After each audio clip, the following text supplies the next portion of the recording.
Kita mulai dengan memuji Tuhan di pujian nomor 175, Yesus Cinta Padaku. Ini lagu sekolah minggu ya. Yesus cinta padaku, 175 ya.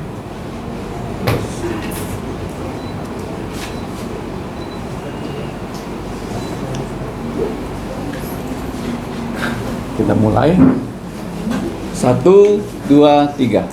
Yesus cinta padaku, Alkitab mengajarku, meski ku kecil lemah, tapi aku miliknya. Yesus Tuhanku, Yesus cintaku, Yesus cintaku, ya cinta padaku. Yesus cinta padaku, Ia mati untukku, dosaku dihapusnya, ku dibawa ke sorga. Yesus Tuhanku, Yesus cintaku, Yesus cintaku, ya cinta padaku. Yesus cinta padaku dan tetap bersamaku, kelak Ia akan datang pula, bawaku ke rumahnya.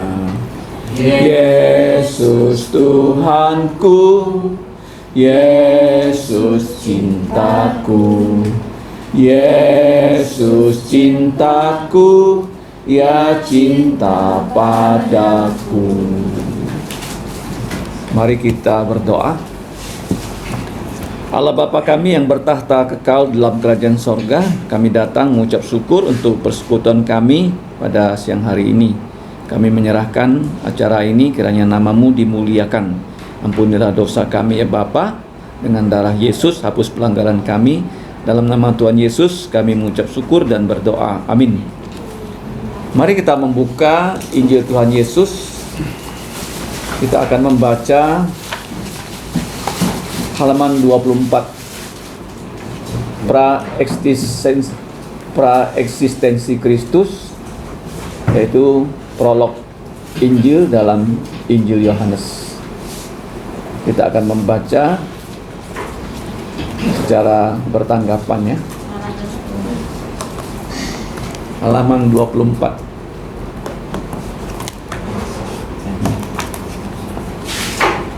Halaman 24.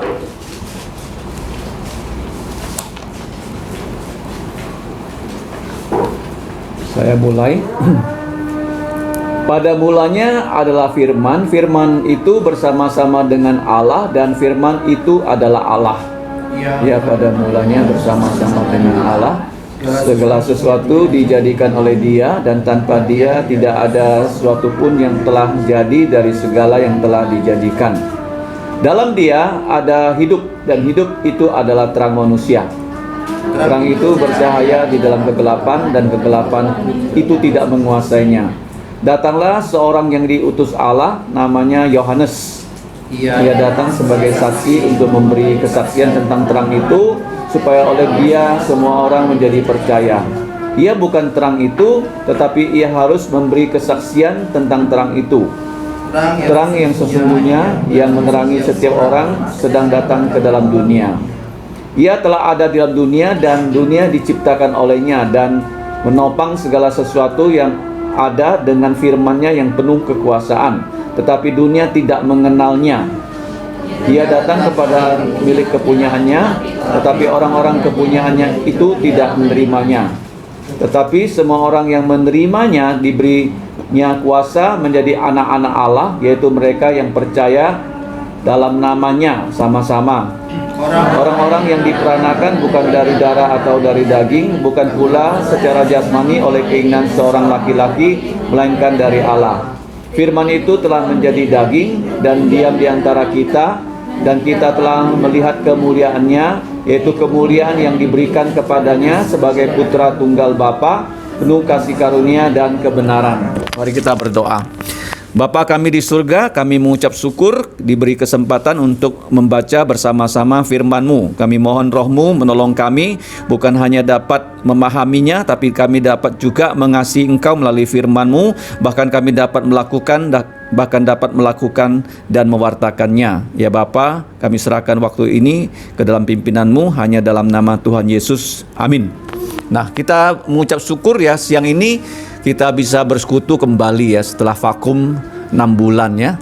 Dan mulai minggu ini dan minggu seterusnya kita akan belajar tentang Injil Tuhan Yesus ya. Persekutuan sebelumnya kita belajar introduksi perjanjian baru ya. Nah, Injil Tuhan Yesus seperti yang kita lihat di gambar sampul dari buku ini, yaitu Injil Matius, Markus, Lukas, dan Yohanes. Nah, kenapa Injil itu 4 buku? Karena memang sudah diwahyukan ya. Mari kita buka dalam kitab Yehezkiel pasal yang pertama ayat 10. Di situ sudah disebutkan oleh Tuhan sendiri bahwa Injil akan ada 4, yaitu Injil Matius, Markus, dan Lukas, dan Yohanes. Silakan dibaca bersama-sama kalau sudah kita dapatkan. Yehezkiel 1 ayat 10. 1, 2, 3. Muka mereka kelihatan begini. Keempatnya mempunyai muka manusia di depan, muka singa di sebelah kanan, dan muka lembu di sebelah kiri, dan muka raja wali atau burung elang di sebelah belakang. Nah, ini dicantumkan kalau kita lihat di buku Injil Tuhan Yesus, itu kita dapat baca di halaman 22. Halaman 22 bagian depannya. Nah, di situ dikatakan 4 Injil itu sesungguhnya itu satu Injil ya. Kenapa 4? Itu seperti paduan suara. Ada suara 1, 2, 3, dan 4. Suara soprano, alto, tenor, dan bass. Nah, kalau kita baca tadi di dalam kitab Yehezkiel itu dikatakan malaikat kerubim di sini ya. Kalau malaikat itu ada 2 kelompok, kelompok kerubim dan kelompok serafim. Kalau dalam bahasa Ibrani, akhiran im itu adalah jamak maskulin. Artinya malaikat itu tidak ada yang penampakannya seperti wanita. Malaikat itu selalu penampakannya pria. Ya, pria yang gagah perkasa dan seterusnya, yang muda dan seterusnya, yang gagah. Nah, itu malaikat ya. Nah, kenapa ada orang mengatakan di surga itu ada bidadari? Itu bohong ya, nggak ada tuh malaikat tuh bentuknya cantik dan sebagainya. Itu adalah rekayasa dari manusia. Ya, jadi malaikat itu adalah maskulin dan penampakannya waktu Yesus bangkit adalah pria yang muda, pria yang gagah, walaupun usianya sudah lebih daripada usia manusia. Malaikat itu lebih tua daripada manusia. Tuhan menciptakan malaikat mendahului manusia. Jadi usianya lebih tua daripada Adam dan Hawa.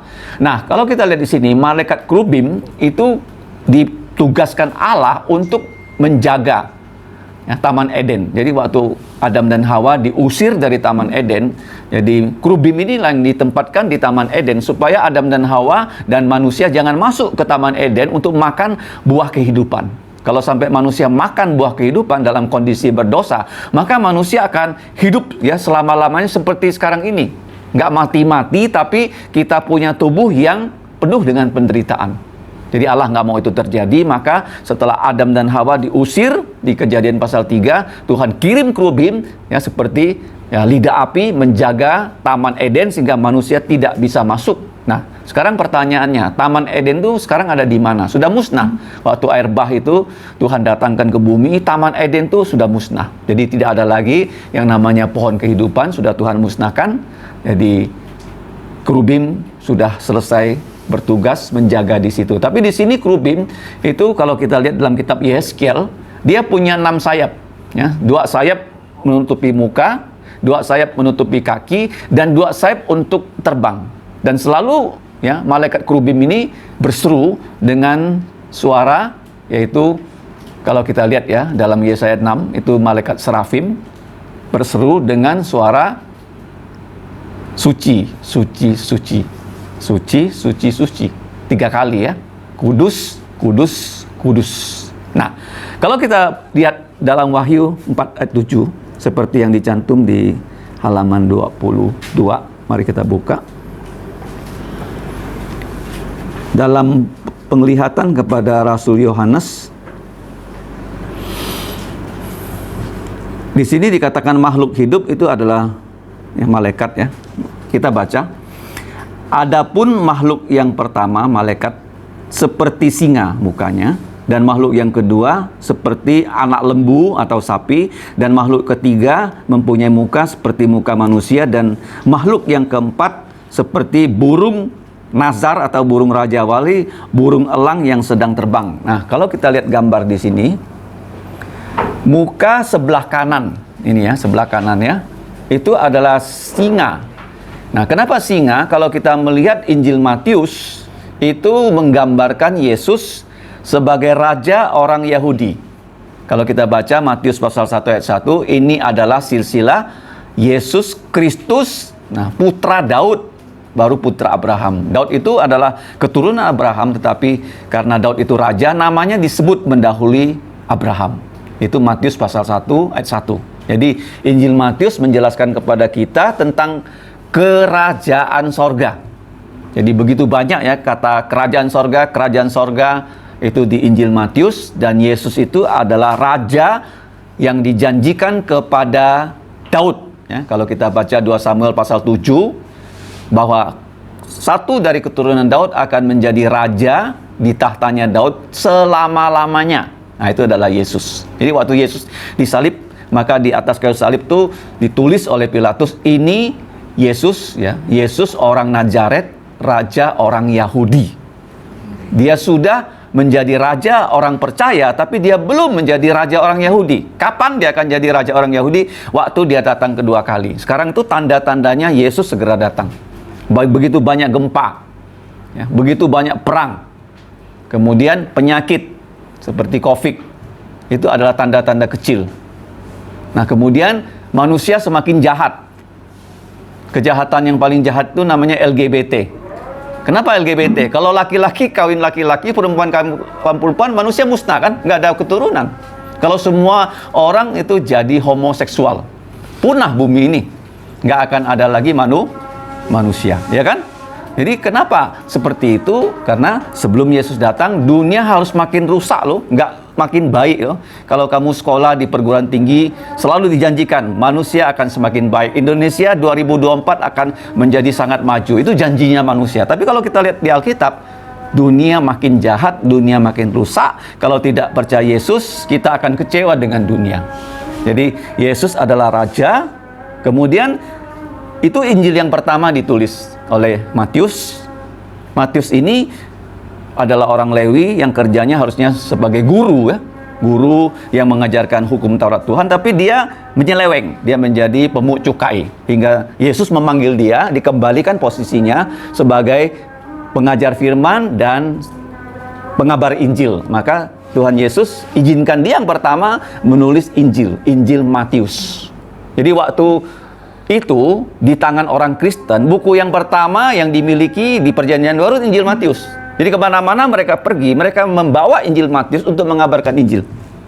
Jadi setelah mereka mengabarkan Injil dengan Injil Matius, karena Matius hidup bersama Yesus, maka setelah itu muridnya Petrus yang bernama Markus digerakkan Roh Kudus menulis Injil. Tapi sudut pandangnya sudah beda loh, bukan lagi raja. Kalau Markus itu Yesus sebagai budak, ya, sebagai hamba ya.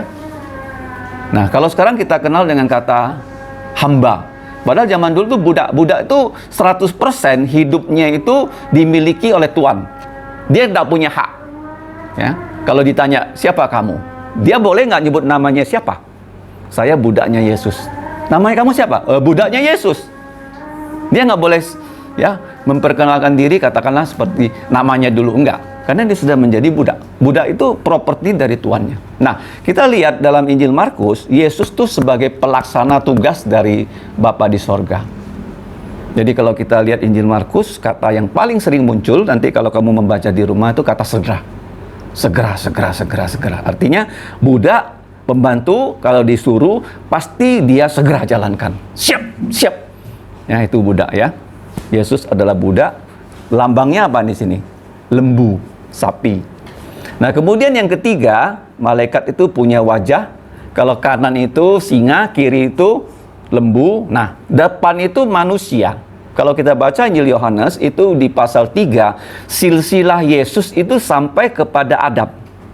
Yesus tuh di dalam Injil Lukas paling banyak menyebut dirinya sebagai apa? Putra manusia. The Son of Man. Kenapa putra manusia? Karena Yesus adalah putra Allah, menjelma menjadi putra manusia. Dia 100% Allah, 100% manusia. Tujuannya apa? Untuk menjadi pengantara antara Allah dan manusia. Nanti kalau kita lihat pembacaan kita tadi, dunia diciptakan oleh Yesus, dunia itu tidak mengenal Yesus. Artinya manusia sudah putus hubungan dengan Tuhan, sehingga manusia itu tidak mengenal Tuhan kalau dia tidak memperkenalkan diri. Jadi memperkenalkan diri lewat nabi-nabinya itu di zaman perjanjian lama, tapi di zaman perjanjian baru, puncak Allah memperkenalkan diri, dia mengutus Yesus. Mengutus siapa? Yesus. Jadi Yesus itu 100% mewakili Allah Bapa. Ingat ya, jadi kalau kita belajar tentang Yesus, kita semakin mengenal Allah. Nah, itu Injil Lukas. Nah, Lukas ini satu-satunya penulis Alkitab yang bukan orang Yahudi loh.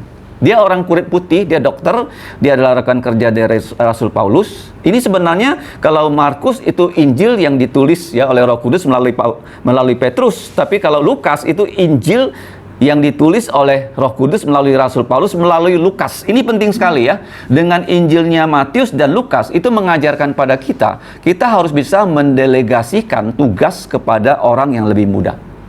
Karena kita makin hari makin tua. Ingat ya, kalau kalian ini memang ya menuju kedewasaan ya. Di bawah 30 tahun dan sebagainya. Kalau saya kan tahun ini sudah 60. Jadi menuju kepada apa? Dekadensi sudah secara umur dan sebagainya.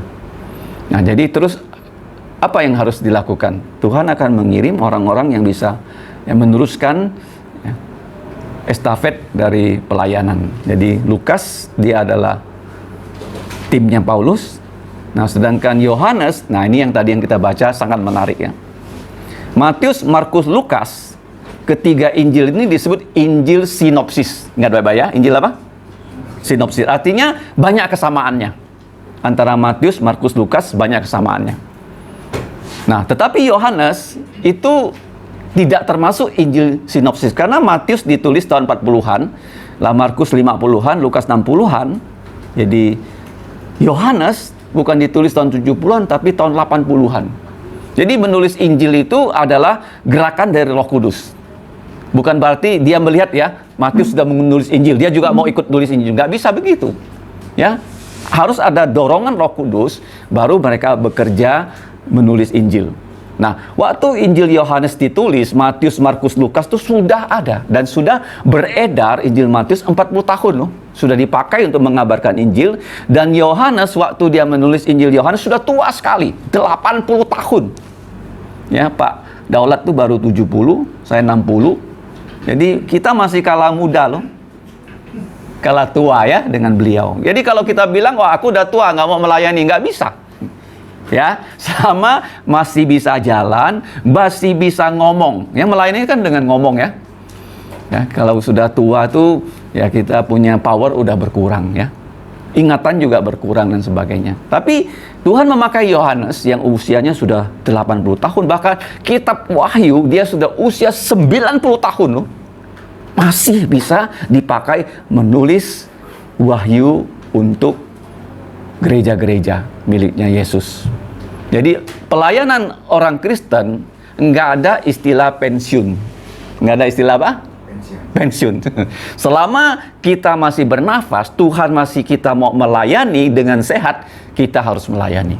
Seperti Yohanes. Ya. Waktu Yohanes menulis Injil Yohanes, ya, Kalau kita lihat di halaman 22, kenapa 4 Injil? Karena ada 4 sudut pandang ya. Ada berapa? 4 sudut pandang. Nah, Injil itu bisa dipelajari satu persatu. Matius ya, dari pasal 1 sampai 28. Markus pasal 1 sampai pasal 16. Ya, Matius, Markus, silakan Andreas. Ya.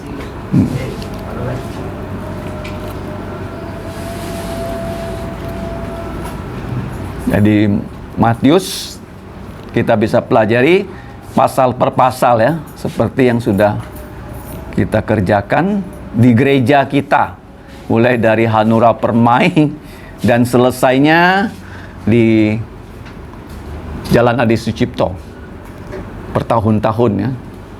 Injil Matius dipelajari. Nah, setelah Injil Matius selesai, tema khotbah kita switch ya ke Kisah Rasul. Kisah Rasul selesai, kita pelajari sekarang 1 Petrus. Itu bisa satu persatu. Nah, tetapi kita bisa pelajari secara yang namanya harmoni. Harmoni itu Injil itu disejajarkan ya. Matius, Markus, Lukas, Yohanes. Ya, kita sejajarkan dan dilihat apa perbedaannya. Itu kalau kita sejajarkan ya, Matius, Markus, Lukas, Yohanes ya, masing-masing satu kolom, itu namanya harmoni sinopsis. Harmoni apa? Sinopsis ya. Jadi Matius kita taruh di sini, Markus di sini, Lukas di sini, Yohanes di sini ya. Itu namanya Injil harmoni secara sinopsis. Nah, tetapi yang ada di tangan kita ini kita sejajarkan dulu, baru kita gabungkan. Gabungkan dengan tulang punggung itu yang paling banyak konten, yang lain-lainnya mendukung. Ya, sehingga kalau kita pelajari perikop itu tidak ada yang ketinggalan, tidak ada yang ketinggalan. Itu namanya harmoni sintesis. Ya, sintesis ya, jangan lupa ya. Kalau disejajarkan tanpa digabungkan, tanpa diblend, namanya harmoni sinopsis. Sin itu sama, nopsis itu melihat, optik, dilihat secara bersama-sama ya, tanpa digabung ya. Itu sinopsis. Kalau sintetis disatukan. Nah, kalau kita lihat di sini nanti ya, banyak penyatuannya. Nah, seperti ini antara Yohanes dengan Ibrani. Nah, Ibrani masuk di sini dengan cetak miring, digabungkan. Ini namanya harmoni secara sintesis. Secara apa? Sintesis. Kalau kolom per kolom tanpa digabung namanya harmoni sinopsis. Ingat baik-baik ya. Nah, jadi penting sekali ya kita belajar Alkitab. Istilah-istilah ini dulu saya juga nggak tahu kalau belum masuk sekolah Alkitab. Ya, jadi kita berharap ya kita bisa belajar Alkitab, nanti kita bisa mengajar ya Alkitab. Ya, karena Alkitab ini yang paling penting. Ilmu-ilmu yang kita miliki itu nanti nggak kepakai. nggak kepakai ya. Nanti nggak ada namanya ilmu pelayaran. Kita punya tubuh mulia, nggak perlu berlayar lagi. Mau kemana langsung sampai. Ya, dokter nggak usah lagi, karena nggak ada orang sakit nanti ya di surga. Tapi Injil dan Alkitab selama-lamanya. Apa yang kita pelajari ini akan berlaku selama-lamanya. Nah, jadi, yang terakhir, ini ada pendapat dari seorang pematung namanya ya Strong. Dia mengatakan kalau orang membuat patung, dia nggak mungkin hanya mengambil gambar dari satu sudut pandang. Pasti dia foto dari depan, dari samping, kiri, kanan, dan belakang. Bahkan sekarang ada drone dari atas. Ya, kalau kita lihat sekarang drone begitu maju ya, itu bisa ambil gambar dari atas. Ya, jadi bukan hanya 4 sudut sekarang, tapi 5. Ya, jadi inilah gunanya Injil, Matius, Markus, Lukas, Yohanes. Matius Yesus Raja, Markus Yesus Buddha, Lukas Yesus 100% manusia yang menggantikan kita menjalankan hukum Taurat dan menggantikan kita mati. Ingat ya, putra Allah telah menjadi putra manusia. Kalau kita percaya bahwa putra Allah jadi putra manusia, maka kita diangkat jadi anak-anak Allah. Kalau orang tidak percaya Allah bisa jadi manusia, orang tuh nggak akan selamat loh. Intinya di situ. Kalau orang nggak percaya Yesus itu Allah yang datang ke bumi, nggak mungkin dia selamat. Dia pasti dengan caranya sendiri menyelamatkan diri sendiri. Jadi kenapa ada Injil harmoni?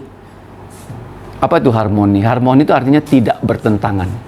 Kelihatannya bertentangan ya, tapi tidak bertentangan. Kalau kita belajar Injil ya, ada Injil mengatakan Yesus keluar dari Yeriko bertemu Sakyus. Tapi ada Injil yang lain mengatakan Yesus masuk ke Yeriko. Mana yang betul?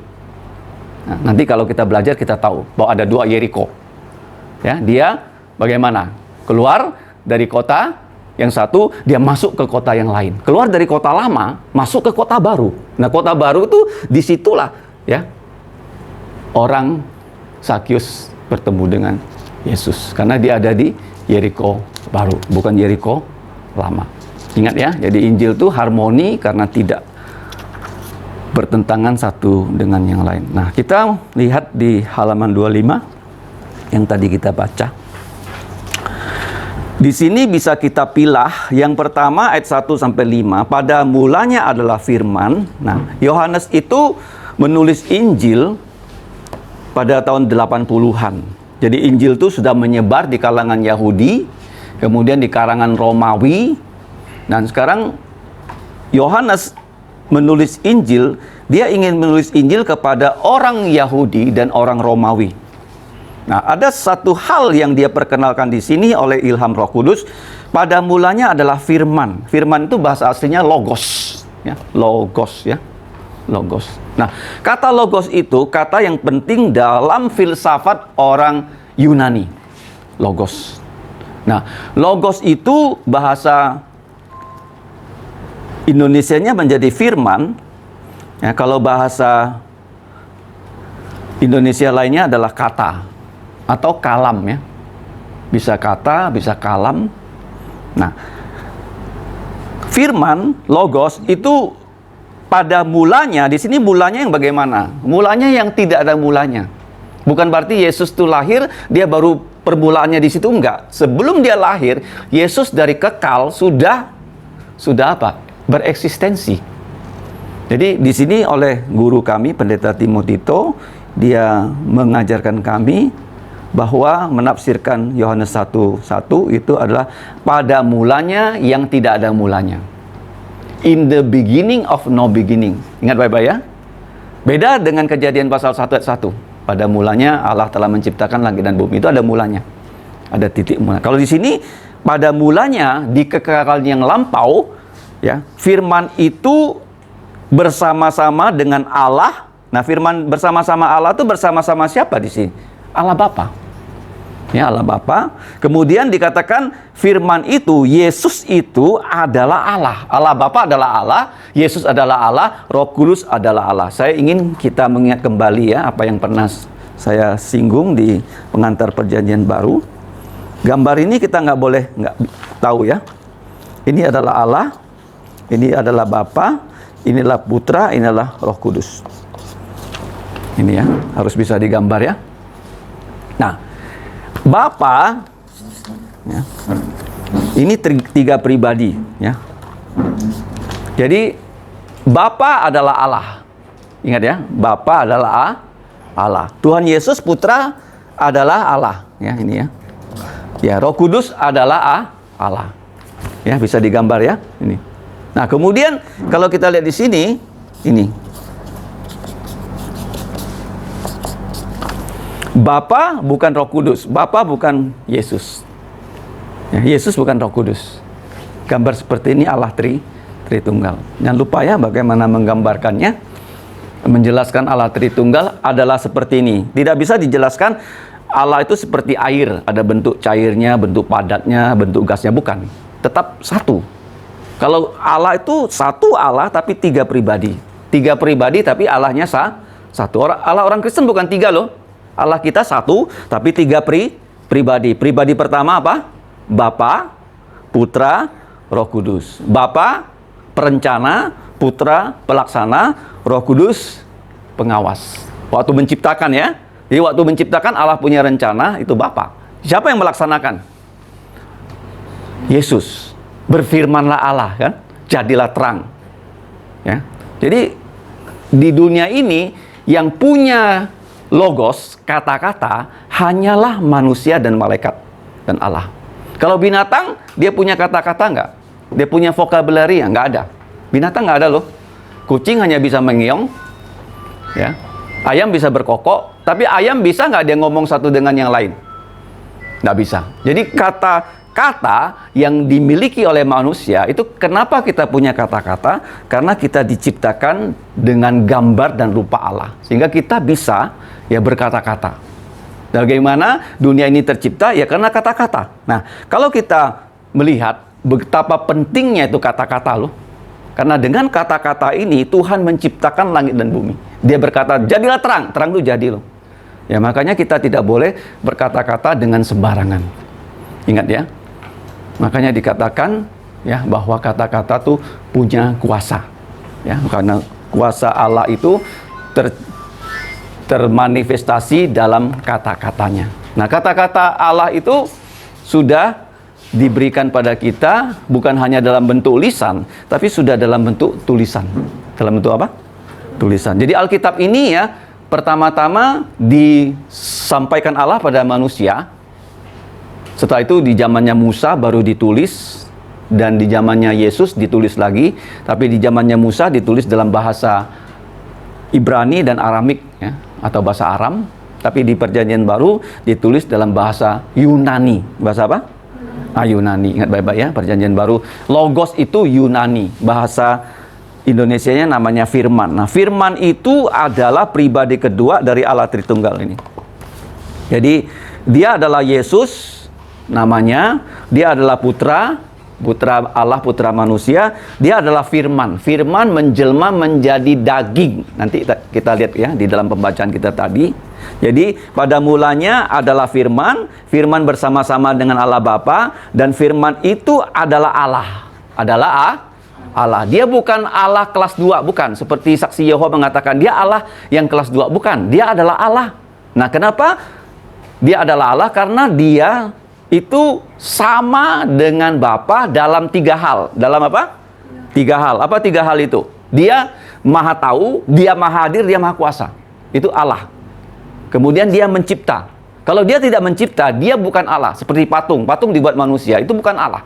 Ya, apapun yang diciptakan itu tidak bisa disebut Allah. Pencipta itu adalah Allah. Dia harus apa? Maha tahu, maha hadir, maha kuasa. Bapa maha tahu, Putra juga maha tahu. Ingat ya, Bapa maha hadir, Putra juga maha hadir. Nggak ada bedanya ya, ketiga-tiganya sama.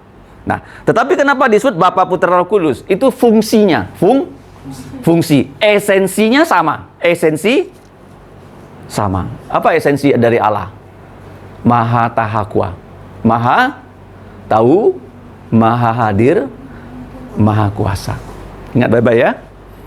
Mazmur 139.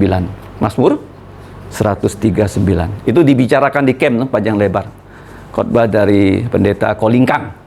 Ya, Allah maha tahu, maha hadir, maha kuasa.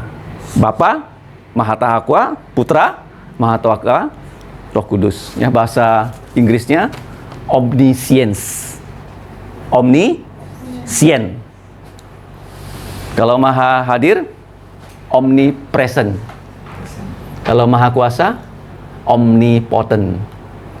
Ya, kalau Chinese-nya uso pu si. Semuanya dia tahu. Uso pu cai. Nah, ya, uso chenen, semuanya dia berkuasa. Ingat ya. Nah, ini penting ya, kita mengajarkan dalam 3 bahasa. Maha tahu, maha hadir, maha kuasa. Bahasa Inggrisnya, bahasa Chinese-nya. Oke. Nah, kita lanjut dengan ayat yang kedua. Pada mulanya, jadi permulaan yang tidak ada mulanya ya. In the beginning of no beginning. Kalau kamu tanya, Yesus punya mula nggak? Nggak ada. Nggak ada. Kenapa di sini disebut pada mulanya? Ya pada mulanya nggak ada mulanya. Ini bahasa filsafat ya, bahasa apa? Filsafat tuh ilmu paling tinggi. Ilmu dari segala ilmu. Kamu ditanya gini, apa artinya pada mulanya? Ya pada mulanya nggak ada mulanya. Ya. Ya, kalau orang ngerti filsafat, dia biasanya sudah memahami the mother of science. Ingat ya. Nah, kemudian kita lihat ya, segala sesuatu telah diciptakan oleh Yesus ya. Karena Kenapa Allah Tritunggal menjadi pencipta? Bapa perencana, siapa? Kristus pelaksana. Ya, karena Bapa berfirman kan, nah, jadilah terang maka itu terang. Roh Kudus, rohnya melayang-layang di permukaan air, dia menjadi supervisor. Bahwa segala sesuatu tercipta sesuai dengan rencana Bapa. Ini kerjasama yang tidak ada duanya. Ya, tidak ada duanya. Selalu harmoni. Nggak pernah Bapa Putra bertentangan loh. Ya, nggak pernah mereka berselisih dan sebagainya. Nah, kemudian kalau kita lihat ya, segala sesuatu telah diciptakan oleh Tuhan Yesus ya. Jadi Bapa menciptakan segala sesuatu melalui Tuhan Yesus, itu statement yang positif. Tapi sekarang ada statement yang lebih absolut, tanpa Yesus tidak ada satupun yang telah tercipta dari segala yang telah diciptakan. Ini dua statement ya, statement yang bersifat positif, yang kedua bersifat absolut. Ya, kenapa ada langit, ada bumi? Karena itu telah diciptakan Yesus. Kalau Yesus tidak menciptakan langit dan bumi, berarti nggak ada. Paham ya? Kemudian ayat yang keempat, di dalam Dia, nah, ciptaan Allah yang paling tinggi itu namanya kehidupan. Karena ciptaan Allah bisa benda mati, bisa makhluk hidup. Tapi makhluk hidup itu sendiri ada berbagai tingkatan. Ada yang bakteri, ada yang virus, ya kan? Ada yang binatang, sederhana sekali. Kemudian ada binatang yang lebih bisa berinteraksi dengan manusia, yang cerdas, kayak seperti anjing. Anjing itu cerdas sekali. Ingat ya. Dan yang paling tinggi dari semua ciptaan Allah adalah manusia. Manusia. Jadi waktu Allah menciptakan benda mati itu dibuat jadi sistem loh. Jadi apa? Sistem. Seperti ini juga sistem. Kenapa disebut sistem? Karena telepon ini diciptakan oleh manusia supaya bisa berfungsi. Nah, telepon ini bisa berfungsi, di dalamnya sebenarnya ada apa? Ada yang namanya program. Namanya apa? Ya, program itu dibuat dengan apa? Dengan kata-kata, bahasa. Dia bukan bahasa manusia, tapi dia bahasa mesin. Kalau kamu pernah belajar komputer, kamu tahu bagaimana menyusun bahasa mesin. Perintahnya ada. Ini bahasa mesin. Ya. Jadi bahasa itu punya bukan hanya kuasa, dia punya keteraturan dan punya sistematika. Ya, kalau orang yang bisa membuat program komputer, biasanya logikanya tinggi sekali. Ya. Karena di dalam ini kalau nggak ada program, yang ditulis dengan apa program itu? Dengan bahasa. Nah, kemarin waktu saya di Jakarta, saya berbicara dengan suami adik sepupu istri saya, dia bekerja di Apple, ya. Dia mengatakan Apple ada dua sistem iPhone-nya dia buat dengan program yang namanya Sketch. Sketch itu kelihatannya sederhana. Saya kaget loh. Dia mengatakan, ya Sketch. Kita menulis program dengan Sketch. Padahal Esra di sekolahnya itu belajar Sketch tuh. Dia bisa bikin program, misalnya orang jam-jam gini loh dengan Sketch. Nah, di Immanuel IBC diajar. Jadi bisa bikin loh. Dia bikin ada jaringnya, ada orang loncat-loncat dan bahasa Sketch. Jadi tulisnya perintahnya begini, begitu dijalankan itu orangnya bisa loncat-loncat ya di atas jaring Sketch. Nah, jadi bahasa itu logos penting karena dari logos ini Yesus ciptakan, dan semua yang kita lihat di muka bumi ini, khususnya kita yang mengajar di sekolah, itu kita menggunakan namanya logika. Ya, logikos. Manusia itu disebut logikos. Yang punya logos, yang bisa berkomunikasi secara logik. Itu namanya manusia. Manusia bahasa Yunani apa? Logikos. Orang yang logika. Jadi kita lihat di sini bahwa Yesus ya telah menciptakan segala sesuatu. Tanpa Yesus tidak ada satu yang tercipta, dan dari semua ciptaannya, ciptaan yang paling tinggi tingkatnya adalah hidup. Tapi hidup itu ada hidup binatang, tumbuhan, hewan, dan sekarang hidup yang paling tinggi itu manusia. Kamu lihat di sini ya, hidup itu adalah terang, tapi di sini tambahkan manusia. Apa itu terang? Terang itu identik dengan kebenaran. Kalau kamu ditanya apa itu kebenaran? Kebenaran itu adalah terang. Nah, terang itu bercahaya dalam kegelapan, dan kegelapan itu tidak menguasainya. Itu bagian pertama, kesaksian Rasul Yohanes. Kemudian kesaksian berikutnya dari seorang yang bernama Yohanes. Nanti kita bisa belajar siapa Yohanes. Nah, Yohanes ini yang menulis kitab ini nama Yohanes. Yang di sini Yohanes yang lebih tua daripada dia adalah Yohanes Pembaptis.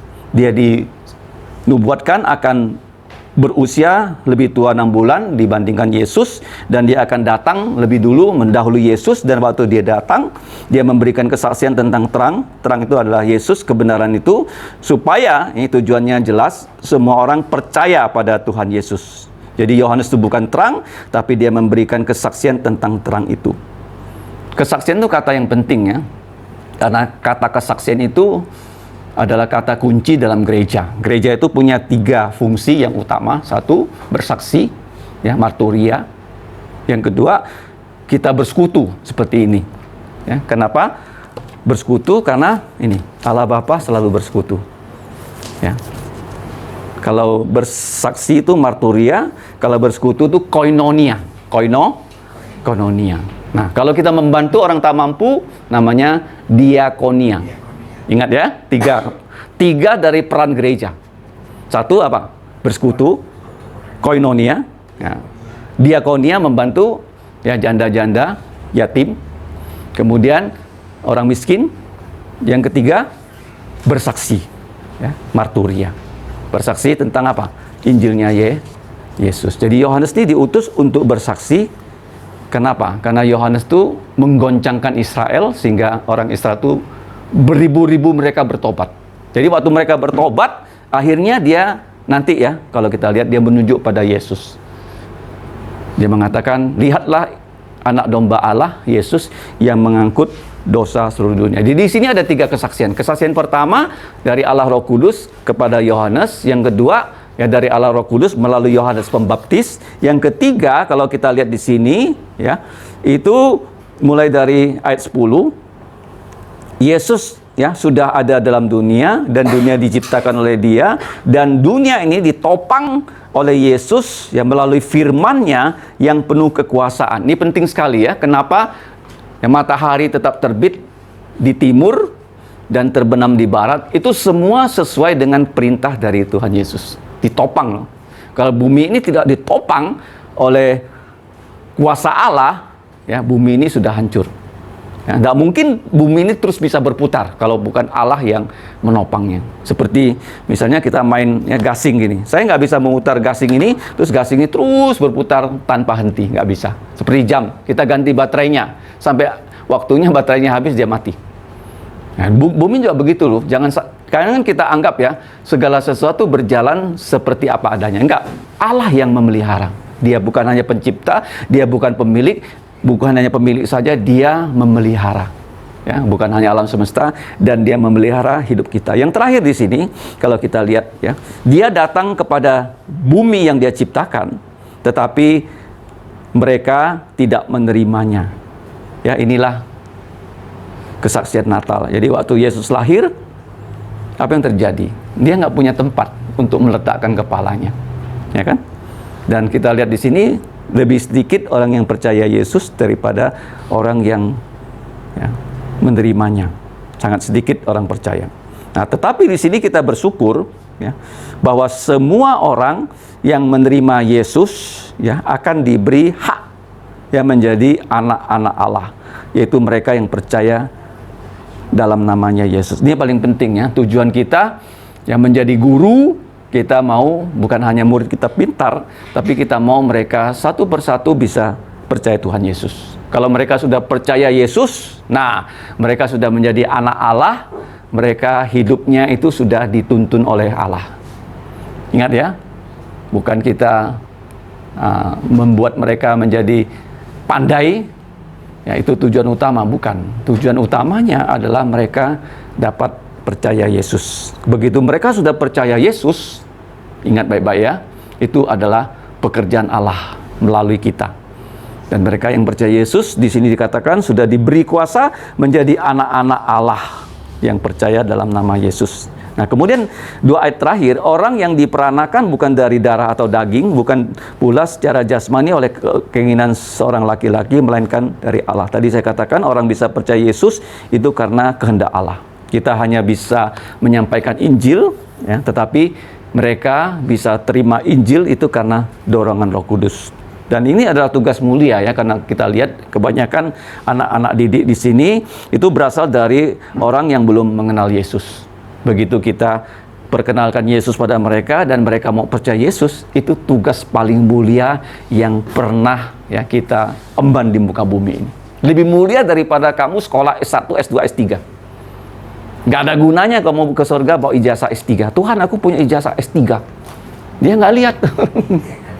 Nanti di surga itu ya kertas-kertas gini nggak guna. Tapi kalau kamu selama bekerja di bumi ya sebagai guru, kamu bisa perhatikan anak-anak kamu, ya kamu doakan dia supaya dia bisa percaya Yesus. Satu saat dia percaya sungguh-sungguh Yesus, nah dia diangkat jadi anak-anak Allah. Kamu bayangkan lah, seandainya kita diangkat jadi anak presiden, masa depannya cerah nggak? Ya kan? Cerah sekali, ya kan? Apalagi diangkat jadi anak-anak Allah. Jadi saya bersyukur ya bahwa kita di sekolah yang punya visi ya, bukan hanya membuat anak itu pandai dalam ilmu, dalam bahasa, tapi mereka bisa ya percaya Yesus dan bisa ya menjadi anak-anak Allah. Kemudian yang terakhir ya, kita baca sama-sama sebagai penutup. Firman itu telah menjadi daging dan diam di antara kita, dan kita telah melihat kemuliaannya, yaitu kemuliaan yang diberikan kepadanya sebagai anak putra tunggal Bapa. Nah, penuh kasih karunia dan kebenaran. Ini penting ya. Yesus itu kalau kamu ditanya sifatnya apa? Dia penuh dengan anugerah. Dia itu selalu mau memberi. Pemberiannya yang terbaik apa? Dia memberikan nyawanya. Dengan nyawanya dia mati, dengan darahnya dosa kita dihapus, dan bukan hanya dia mati, dia dikubur, hari ketiga dia bangkit dari kematian, dia punya tubuh mulia, dan dia berjanji loh memberikan kita tubuh mulia. Tubuh mulia. Itu yang paling penting loh.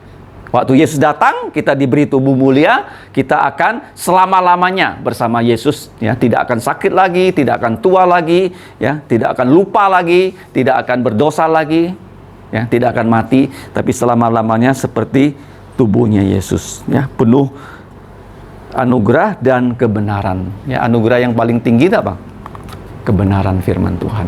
Ya, sekarang ini kita belum bisa ya menyerap kebenaran dengan 100% karena kita belum punya tubuh yang mulia. Ya, kadang-kadang kita salah paham, kadang-kadang kita lupa ya kan? Nah, tapi kelak ya waktu kita punya tubuh mulia, apa yang Tuhan ajarkan pada kita itu kita serap 100%. Nggak ada ujian nanti ya bersama Yesus dengan tubuh mulia nilainya di bawah 100. Selalu apa? 100. Ya, nggak ada. Seperti malaikat. Malaikat pun dikasih tugas tidak pernah dia salah menyelesaikan tugas.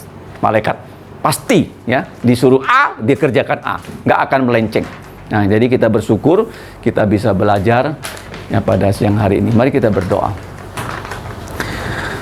Bapa, kami mengucap syukur untuk persekutuan kami di siang hari ini.